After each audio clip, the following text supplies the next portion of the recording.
Puncak dari para ksatria yang hadir tidak menyatakan pada saat pertama.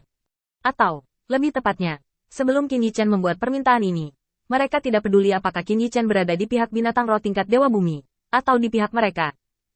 Karena akhir yang tersisa untuk mereka telah diputuskan. Sejak saat para makhluk roh tingkat Dewa Bumi memberontak, akhir mereka hanya sedikit mengantuk di tempat ini, dan tidak ada kemungkinan lain. Satu-satunya variabel yang mungkin adalah menunggu Mahkamah Agung untuk mengetahui bahwa ada sesuatu yang salah, dan kemudian mengirim seseorang untuk menyelidiki dan membawa mereka pergi. Namun, premis dari semua ini adalah untuk bertahan sampai Mahkamah Agung menemukan bahwa ada sesuatu yang salah. Dengan tujuan seperti itu, jika Qin Yichen bisa pergi dari sini, itu sama saja dengan kabar baik bagi mereka. Tujuan Qin Yichen telah tercapai, dan ada kemungkinan besar bahwa masalah ini akan disebutkan. Saat itu, tanggapan Mahkamah Agung akan sedikit lebih cepat. Itu sebabnya mereka tidak peduli apa pikiran dan tujuan Qin Yichen. Mereka hanya membiarkannya hidup dan bermain di dalamnya. Dan Qin Yichen menatap mereka dengan acuh tak acuh sekarang, menunggu pilihan mereka. Setelah waktu yang lama, Qin Yichen melihat bahwa masih belum ada yang menyatakan posisinya, jadi dia hanya bangkit dan berjalan keluar. Semua orang dapat berdiskusi dengan baik. Jika Anda bersedia mendukung saya pikir mungkin bagi saya untuk mengeluarkan Anda semua. Tentu saja, jika Anda tidak mau, tolong beri saya jawaban tegas sebelum malam ini, karena saya juga perlu waktu untuk membuat pengaturan dan rencana. Setelah mengucapkan dua kata ini, Qin Yichen benar-benar pergi. Pada saat ini, dojo roda berhenti tiba-tiba. Apa maksud penguasa cahaya ini? Itu adalah binatang roh tingkat Dewa Bumi.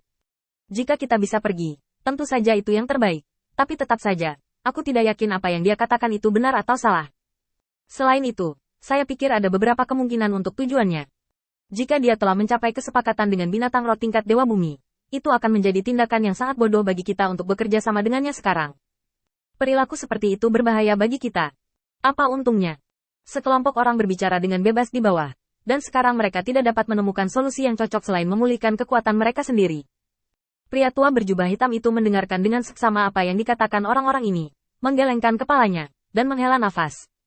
Sebenarnya, saya tidak berpikir masalah ini serumit itu. Yang benar-benar kami khawatirkan hanyalah metode putus asa.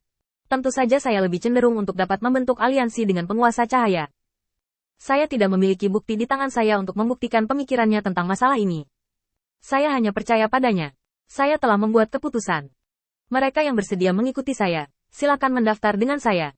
Saya akan menjelaskan nomor dan kultivasinya kepada Lord of Light nanti.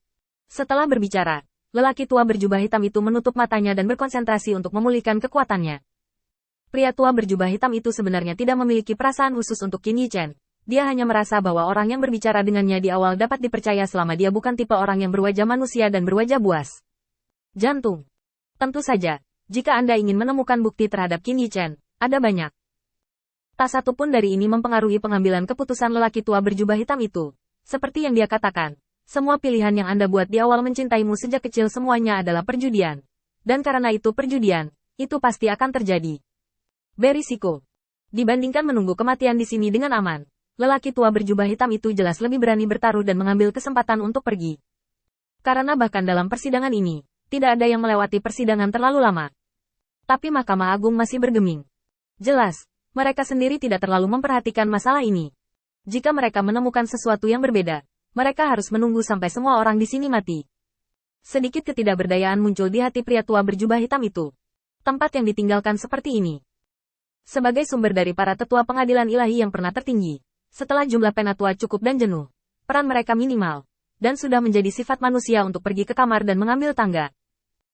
Bailao tidak akan mengizinkan orang lain untuk bergabung dengan Mahkamah Agung untuk berdiskusi, membuat persidangan Gunung Fengming menjadi sangat sulit. Ini adalah cara yang paling sederhana, kasar dan sopan.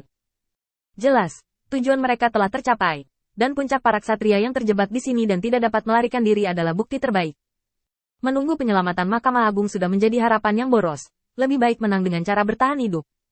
Pilihan ini sebenarnya hanyalah pilihan antara Qin Yichen dan Mahkamah Agung. Pria tua berjubah putih itu menggelengkan kepalanya untuk sementara waktu, tetapi tidak bisa mengatakan apa-apa.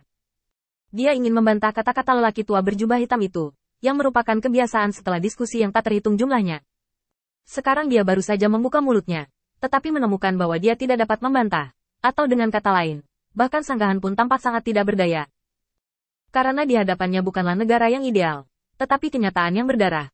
Dalam menghadapi hidup dan mati, sudah tidak berdaya untuk berbicara tentang moralitas dan tuntutan. Satu-satunya hal yang bisa diperdebatkan adalah menyangkal tujuan Qin Yichen dan menjadikannya pilihan yang kurang bijak.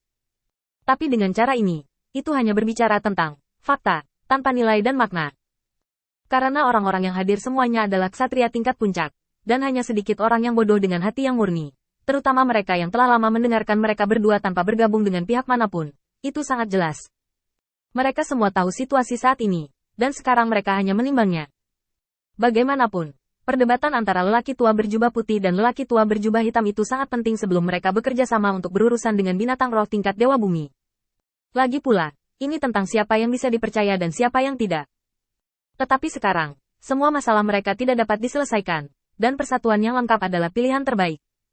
Mereka tidak terburu-buru untuk mengekspresikan posisi mereka, tetapi mereka hanya ingin memilih lebih banyak arah untuk satu orang. Karena jumlah orang, itu menentukan batas atas kekuatan yang dapat diberikan. Siapapun yang memerintah, asalkan tenaga cukup, bisa dilaksanakan.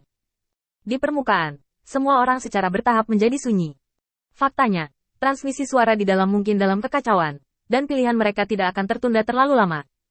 Orang tua berjubah putih tahu ini dengan sangat baik. Tepat ketika semua orang berbicara, Qin Yichen meninggalkan dojo roda dan langsung keluar. Lucy sepertinya sudah lama menunggu di sini. Dia memandang Qin Yichen dengan tatapan berperilaku baik. Apa yang akan kamu lakukan? Qin Yichen tidak terkejut dengan kedatangan Lucy. Penampilannya lebih seperti bertanya pada dirinya sendiri untuk menjawab bagaimana membawa orang-orang ini pergi dan memberi mereka alasan untuk berdiri di sisinya.